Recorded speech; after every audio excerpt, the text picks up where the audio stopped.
Sup nerds, got another deck profile for you. This time it is LordKnightmon with Mastemon. Let's get into it.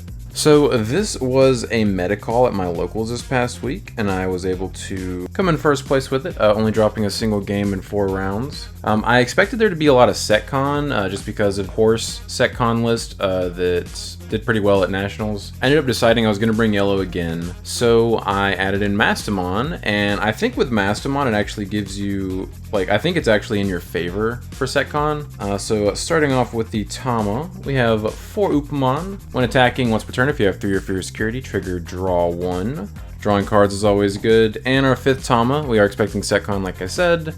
So we would want to play the 5th one, obviously. When attacking, if you have 3 or fewer security cards, one of your opponent's Digimon gets minus 1000 DP for the turn. The 1k actually does come up quite often.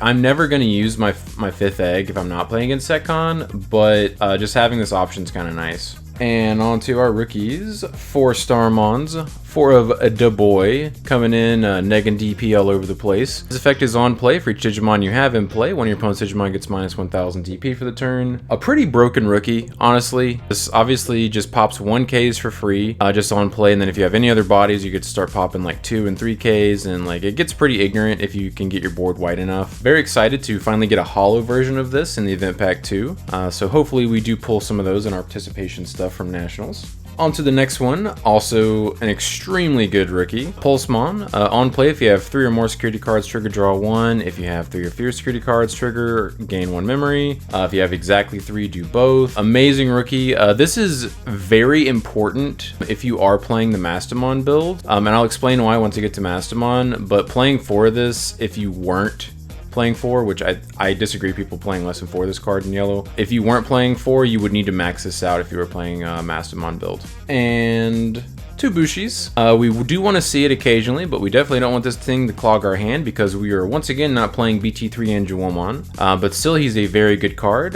Pooping him out for free off LordKnightmon and swinging again steals games. Also, Mastemon, bring him back out from your trash, steals games. Also, just having a 5 cost at the bottom of your stack, plays around Ultimate Flare. Very good card. 3000 DP, also relevant. Obviously, his effect is Rush. He does not have Summoning Sickness, so that's why he is very good, and that's the only reason you'd play a 5 cost 3k rookie.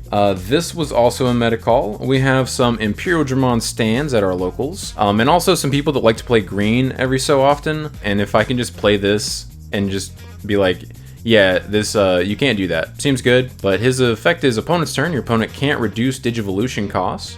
Very good because green can't Digizorb, and Imperial Dramon Dragon Mode, the one from BT3, they can't reduce their cost when they Digivolve, so it makes them pay the full 5. On to our 2 drops, Salamon. I think it's important to play different numbered Digivolve and play cost at your bottom end to give you the ability to choke people whenever you want to. It's pretty nice.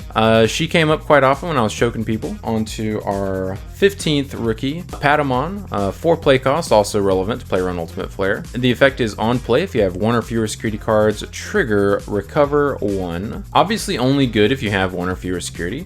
So if you see it early game, you just Digivolve it, because we are playing Mastemon, so you can bring it back late game to recover. If you see it mid to late, I would probably just hold it in my hand, and if it does come up, then I would play it either to pass turn to my opponent or something like that to where I recover and extend the game a little bit. Also, the exactly 4 play cost is pretty cool because if you have a TK out, you can just play this, hard play this, and it chokes your opponent to 1. Like I said, it's pretty cool to be able to do that with different play cost and Digivolve. So that is 15 total rookies that can legally Digivolve on a Digitama. We are playing the one of Lusamon, but it is a 13 play cost, which means it does not die to Zwart, and also it doesn't die to Shawarma, which is pretty nice. 10k, pretty huge. Very impactful for the Bond matchup because the only thing that can swing over it is Bond. It's similar to 8mon in that fashion, except for you can play this for free off LordKnightmon, which is pretty sick. His effect is, while you have 10 or more cards in your trash, playing this card from your hand reduce its play cost by 8, so it's a 5 drop. Having a 5 drop that actually is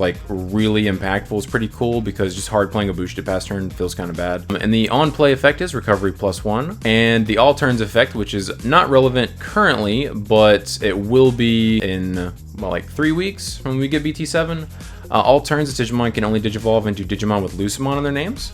So we are getting a level 5 Lucemon in BT7, if you were not aware, that can warp essentially on top of this guy for 7. I might tinker with that in yellow, but we'll see. But he's really cool because you can play him for free off Lord Knight, and then if he dies, you just get to bring him back with Mastemon. Like, it just gives you access to more recovery.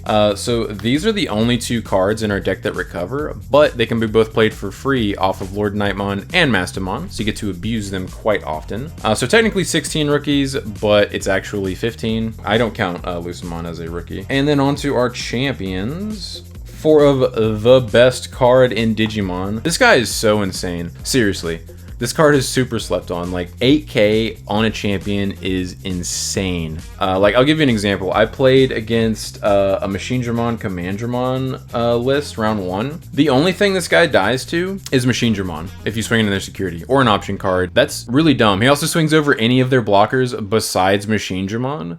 So you just get this guy out in turn 2 and start swinging, and they're just like, oh man, I can't deal with this unless I hard drop a Machinedramon and give you like infinite memory. Crazy against bonds, like I said, he swings over everything but bond. Unless he's checking a mega or a very specific handful of ultimates in the current meta, he is going to survive. Obviously option cards as well, but he's going to survive. At the very worst, you're crashing. There's no ultimates that are bigger than 8k that are relevant in this format. Very amazing card. Highly recommend trying this out in yellow if you have not yet. For weaker 8mon, this also lets you swing in. It lets you crash with blockers, so they have to make a choice if you swing, or the 5k blockers if someone's playing those. You just get to swing over them. That's pretty nice. But we are playing him because he's a cheap Digivolve as well as a big DP threshold. It just lets us aggro early against like purple deck specifically. We want to just start swinging in to put them on a clock. Try to avoid the mid to late game as much as possible against purple deck specifically, 3 Musketeers and Lilith Loop. And on to our blockers. These are our last 4 champions. We're running 12 champions once again. Unimon, blocker. When attacking, lose 2 memory. Sometimes relevant because you can swing over small stuff, and if they choke you to 1, you just lose 2 memory and choke them back to 1. Pretty funny to do. These are the only blockers we want to play. Pentamon's cool because he's 1 to Digivolve, but 5k really sucks as a blocker DP threshold. And that is it for our champions. Like I said, we are running 12 of those.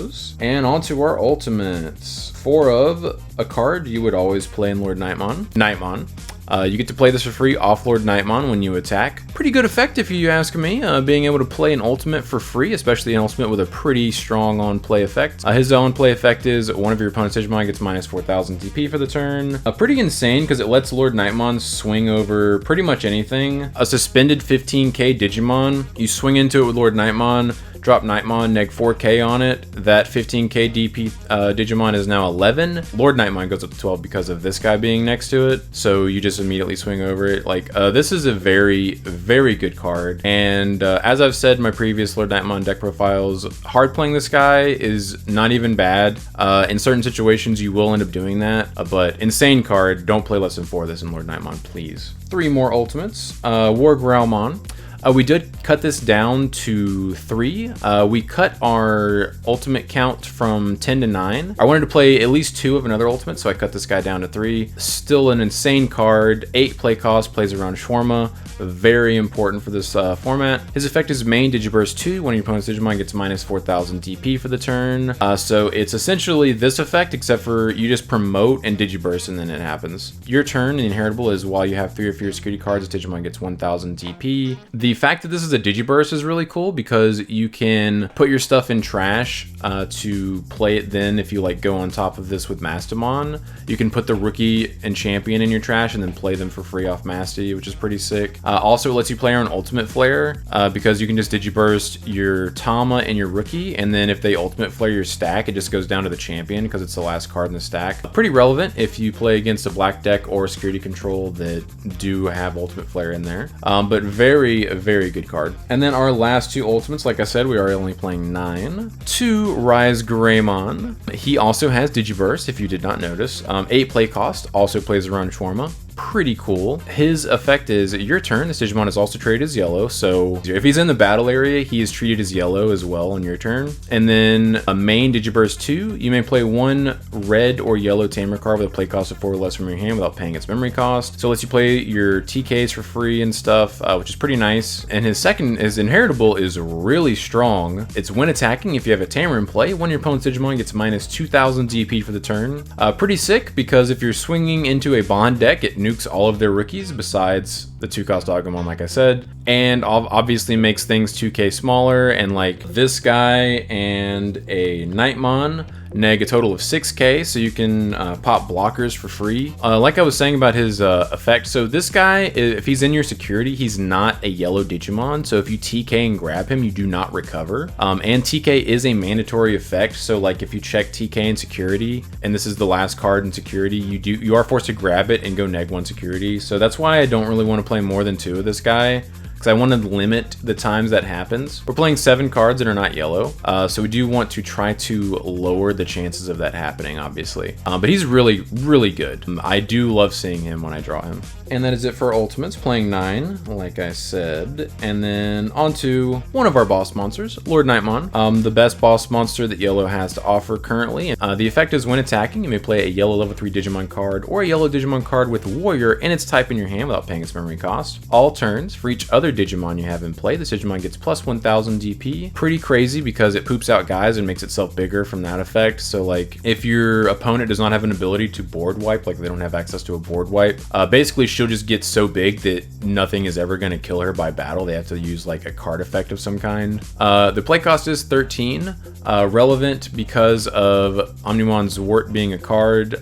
Can't pop this if it's unsuspended. And on to our next boss monster. We are playing 3 Mastemon. This is our only other mega, so we are running just 7 megas. So she's a 4 to Digivolve, which is the reason why I said Pulsemon is very important if you're running her as a secondary mega, because if you Digivolve into her and bring back Pulsemon, you gain a memory if you're at 3 or fewer, so it effectively makes her a 3 to Digivolve, which doesn't pass turn. That's really important. I did that several times in this tournament to not pass turn and still like kill them when I Mastermon. Her effect is when Digivolving, trash 1 card from the top of both player security stacks, then play 1 purple or yellow Digimon card with a level 4 or less from your trash without paying its memory cost. So you get to play all of your champions and rookies for free, and she is 12,000 DP. Sadly, she's only a 12 play cost, so she does not get to play around Zwart. But when you drop her, you're typically trying to end the game. What this card lets us do is it lets us be more proactive, because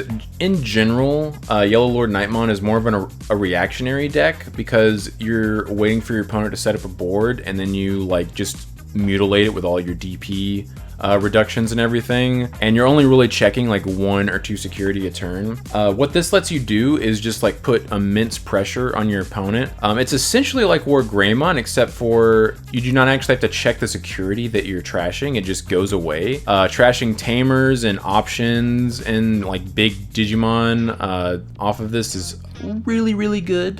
Feels pretty nice when that happens. Against a Gabubon player in round 3, he was struggling finding his mat game 2, and I went into this to trash like either the 2nd or 3rd last security check that he had, and it was one of his mats, and he was real sad about it. But she was really mostly used as a kill card. She is insanely good, and also a beautiful alt art. Like, this is one of my favorite alt arts in the game, because purple is my favorite color, actual color, not Digimon, not Digimon colors. And she's just really pretty, like with the gold around the purple. I really love how they did like the BT3 artworks, or the BT3 alts. But she's an insane secondary mega in LordKnightmon. And on to our level 7s. Yes, you heard me correctly. We are playing 1 level 7. We are playing 1 Millenniummon.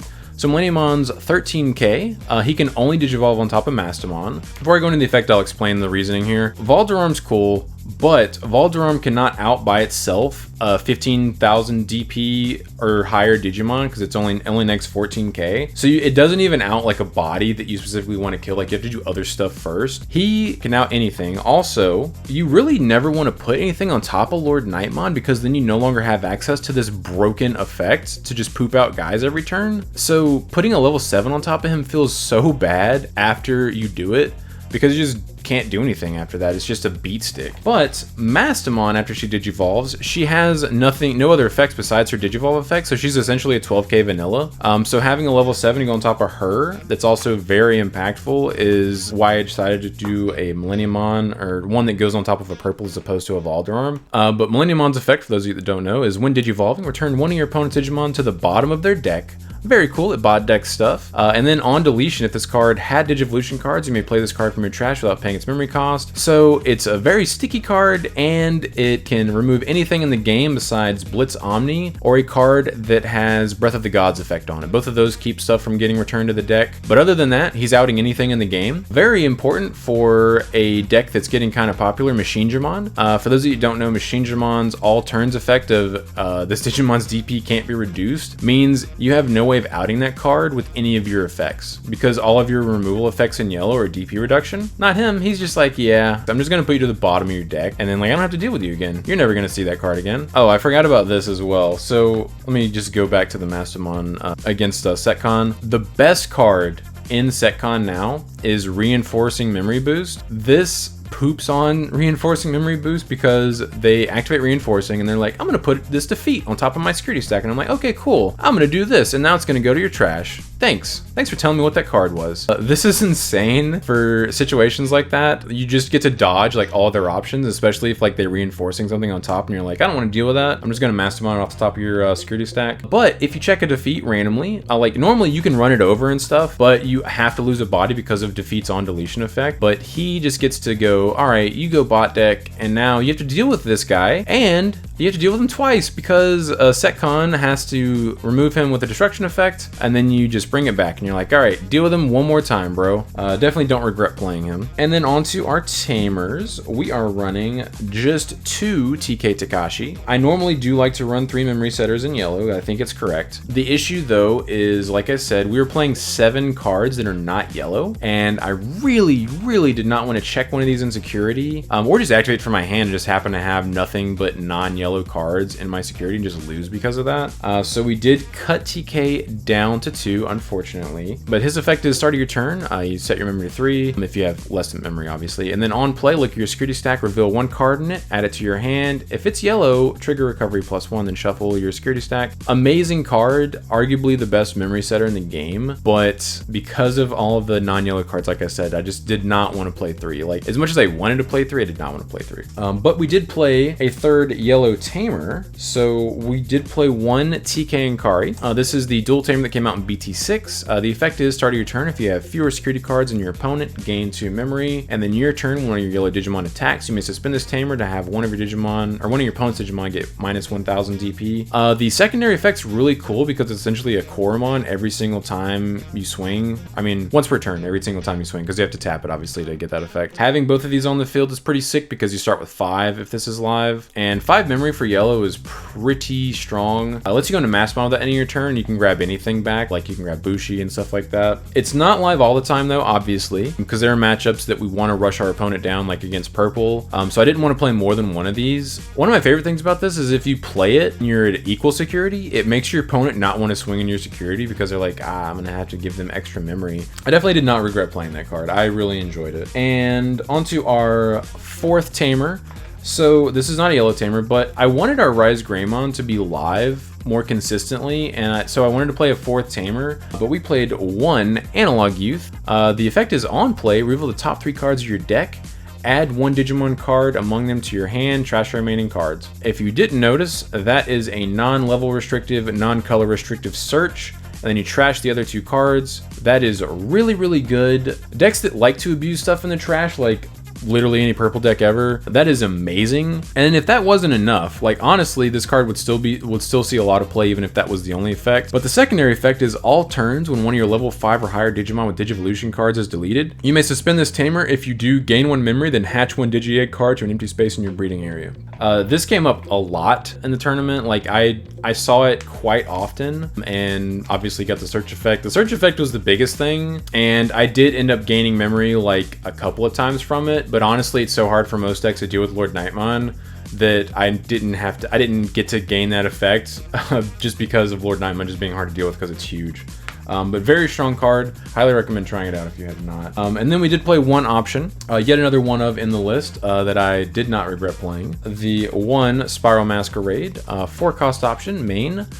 For each Digimon you have in play, activate the effect below. One of your opponent's Digimon gets minus 3000 DP for the turn. Security is the same. Amazing card in LordKnightmon. I cut this down to 1 from 2 for a couple of reasons. One, I wanted to fit in some other stuff like Millenniumon and this guy, but I also really didn't like having multiples of these in my hand. Like, it's not the end of the world to draw 2 of these, but I would much rather have something else like a body in my hand. And checking this in security as well, like that's actually the main thing. If you check this in security, if you don't have a board set up, or you just have like one guy, this does not do anything. Like, this sucks checking in security if you don't have anything on the field, because it's literally just like they got to check a free security because it doesn't have an effect basically. But just playing 1 happens a lot less often, obviously, because it's going to be in security like very infrequently, and just having 1 in your hand, it's never going to clog when you're like super far behind. But that is it for the list. I highly recommend trying this out. Mastemon is so fun to play with. Like, she lets you be far more proactive than you normally would be in yellow. Like I said, it just lets you put immense amounts of pressure on your opponent. Also, even if you don't even have her in your hand, if your opponent is like mildly good and they understand like playing around cards and stuff, if they see Mastemon one time, they know that they have to play around that card the rest of the match, and that makes it a lot harder for them because Mastemon does just steal games out of nowhere. Like a combo where you swing LordKnightmon, drop Knightmon, and then you Digivolve into Mastemon, trash another security, and then you bring back Pulsemon and go back to 0. That's an extra security check, so if you have anything else on the field, if they only had 2 security at the beginning of that turn, you just get to kill them, whereas you wouldn't otherwise. Also, another thing is if like, another combo is like if you have LordKnightmon and a Knightmon that you dropped on the previous turn, and you're set to 3 at the beginning of your turn, you swing with Lord Knight, drop Pulsemon, and then gain a memory if you're at 3 or fewer security, and then you go to 4. And then you go into Mastemon on top of the Knightmon that was already on the field, trash top card of security, and then you bring back a Bushi that was in your trash. That's an extra 2 checks on that turn, which is really sick. I did that, I think, once or twice in the tournament. Even if you do it to pass the turn, which does happen occasionally, like if you're bringing back a loose or something. Like, I'll swing with Lord Knightmon, drop Knightmon, and then go into Mastemon to pass turns sometimes, and then bring back like Lucemon or something. And like, that's huge pressure that your opponent's now facing, because most decks cannot deal with 2 megas, especially if they have different DPs and different play costs, because all of those cards that wipe out multiple things require them to have one or the other the same. So they can't deal with 2 megas on their turn. So one of those bodies is sticking, and you've hit like 2 of their security off of just that one turn if you only swung Lord Knightmon. I can't say enough good things about her. Let's talk about my matchups. So round 1, I played Machinedramon, Commandramon. This guy was probably playing like 10 or fewer Commandramons, and he wasn't playing Darkdramons. Like, he told me that after the match. But Machinedramon is a really strong card, but he's just not good enough against Lord Knightmon. He doesn't get big enough, like I said. I did win that match 2-0. It's pretty simple. Like, even if they drop Machinedramon on like turn 2, which I think he did in game 2, if I recall, either game 1 or game 2, he dropped Machinedramon on like his second turn. Doesn't really matter. I don't care. I'm just gonna go into Lord Knightmon with the memory he gave me and just start swinging. You can block if you want, but you just have to detach sources from Machinedramon because he's not going to be bigger than 11k. But it is a very good deck. Like, I'm not trying to poop on that deck. Like, that deck's very strong. I just think it doesn't have a good matchup against Lord Knightmon specifically. But it is a very good deck. Like, I highly recommend trying out Machinedramon, Commandramon. Round 2, I played against like black-red Royal Knights. It's kind of hard to explain. It's basically like Ultimate Zoo, and then he goes into Royal Knights as his megas, and he's also playing like the bottom end of like the Huckmon, and he's playing Geogreymon and the Warp Gilmon from the structure deck. And then he's playing both Gallantmons, a couple of Jesmons, and he's playing the Sistermons as well, and then he's also playing like the black and red ultimates that we got recently, so we can go into Craniumon. But he was also playing Final Zubagon Punch. That was actually pretty interesting. That actually won him game 1, and it did make it kind of challenging, because if he has like a Sistermon Seal in the field and one of the Royal Knights, which all of his megas are Royal Knights, and he Zubagon punches it, it's a huge blocker. that LordKnightmon actually struggles to beat over. Like, I can reduce its DP to where like it's not the end of the world and like I can still like attack and be bigger than it. It does cause issues, I will say that. So he did actually win game 1, but fortunately we got there games 2 and 3. I did end up winning the match 2-1. If I do post that match with my commentary, you guys will get a chance to see that. It's pretty wild. On to round 3. Because I was playing this tournament at my locals, obviously, I expected at the very most there'd be like 1 to 2 Gabumon players, but I did end up playing that Gabumon player round 3. That matchup is a little scary if you're not playing Sakuyamon, but I wasn't willing to cut a Mastemon or cut something else to play like an 8th Mega and play like a 1 of Sakuyamon, because I didn't want to play 2, just for like a matchup that I might not even play against. But it definitely does make that matchup scary. Like, it's not as easy peasy lemon squeezy as it is if you're playing like 2 Sakuyamons, because you're going to see it most of the time. It remains the same. Like, this deck still does not care if it gets ice walled, because I don't have to attack to like body your board, or I only have to attack 1 time and I can just like nuke like 3 rookies basically. I did end up winning that match 2-0. Mastemon's very helpful against the Gabumon. Basically, it lets you kill them quicker, so they're less likely to be able to bond you twice, because typically they're going to have to bond you 2 times in order to kill you. No longer as comfortable as a matchup as I would say. Still definitely in your favor slightly, just because of how yellow functions. Round 4, I played against 3 Musketeers. So what happens is, like, if you rush them down early, you force them to either play an option, like hard play an option, or hard play Beelstar for quite a bit of memory to like clear some of your guys out to keep themselves from dying on like turn 3. And use that memory to build into a LordKnightmon or Mastemon stack. And once they're backed into a corner where they're forced to like play Beelstar to Shwarm me or something like that, that's when you go into LordKnightmon and you're like, all right, let's do this. The 3 Musketeers 7-turn rule is still in effect. For those of you that don't know or didn't watch my the end of my Nationals deck profile where I talked about this, for 99% of the games you play against them, if your deck cannot out a 3 Musketeers board after they pop off on you, like if your top end just cannot match that kind of that board presence, you have until they hit turn 7 to kill them. When we were playing the match, I actually pulled out a die and I had it sitting next to my deck, and I was keeping track of my opponent's turns because it helps me like stay on schedule as far as reducing their security to 0. But I did take that match 2-0. It's pretty funny because that matchup went from feeling unwinnable and pretty frustrating because I was certain there was something that was missing to in your favor. I would not say that it's a free matchup, but it's definitely in your favor once you understand that 7-turn rule. I'm gonna keep track of it, and I ended up going 8-1 through 4 rounds of the tournament, went undefeated. That was the second to last locals that we're gonna have in EX1 format, because BT7 pre-release is 2 Fridays from now, if you guys didn't know. Very excited for that. But if you do have a locals coming up and you enjoy playing yellow and you think Mastemon's a sick looking alt art or just want to try it out, I recommend trying this deck out. Let me know if you do. It's very fun. Mastemon definitely gives you an edge against some matchups that you otherwise kind of lose to. Like I said, like SetCon, it helps immensely in that matchup. Like there wasn't a SetCon player in the room. One of our SetCon people actually wasn't playing Friday night, but he actually said after the tournament, like the next day, he was like, yeah, if I had come, I would have been playing Horse SetCon. And I was like, I knew it. I knew that anybody that liked to play SetCon, once they saw that, they were like, I'm going to do that this week. But we didn't see any. I think we actually would have been in a pretty good spot if we did, just because Mastemon is a monster against that deck. But it ended up working out for us. Mastemon won me probably like 30% of my games, I would say. I have Mastemon for game. Basically, it let me guarantee game, or like almost guarantee game, by trashing that extra security on the final turn. Very strong deck. Highly recommend using it for the next... two weeks, week and a half we have this format. Also, we are doing a giveaway for a sealed box of Digimon. Make sure to check that out. The giveaway link is in our description below.